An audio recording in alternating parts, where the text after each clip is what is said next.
të ngjashmit të Ramës. Ajo që ndodhi me Madurën është një sinjal shumë i fortë.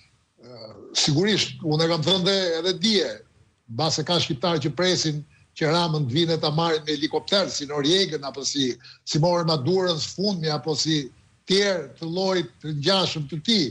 Kjo nuk do të ndodhi në Shqipëri. Jo për ato që thonë ata që janë para Ramës, po sepse nuk ka nevojë që çohen Delta Force për të marrë Ramën. Rama ikët me një fishkollim të tyre.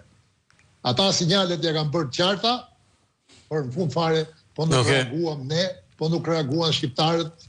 Rama mund vazhdoj ashtu të vegjetojë, të mbjetojë edhe ca kohë. Prandaj duhet reagimi sa më i fortë i hyni që të arrijmë tek qeveria teknike dhe po dalë një herë. Mos e prisni ata që e presin qeverinë teknike si dhurat nga Rama. Edhe prandaj thash këto emrat që diskutohen, jo ky e jo ajo e jo, duken pak si të stisur më tepër nga propaganda e Ramës se sa janë reale. Se e para dhe Rama nuk do të bëj kur dhurat qeverinë teknike, po nuk u shtrëngua, po nuk u detyrua. Nga brenda apo nga jashtë. Kjo pak rëndësi ka. Së dyti, duhet kemi kujtesë edhe diçka tjetër. 2017 nuk mund të ketë në qeveri teknike me Ramën kryeministër, se nuk është teknike më. Si flas për 2017 gjithmonë. Dhe asnjëherë nuk duhet biem në të njëjtin kurth të atërshëm.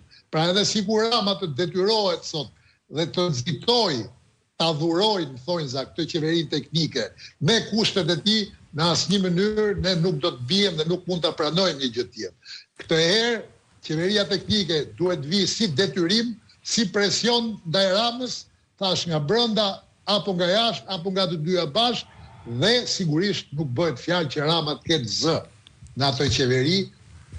Si negociator nuk e di, ne nuk i caktojmë negociatorët Partisë Socialiste, mund të jetë aty, por absolutisht nuk duhet të ketë asnjë zë në ngritjen e në kapitull që do të përgatisë zgjedhjet e ardhshme.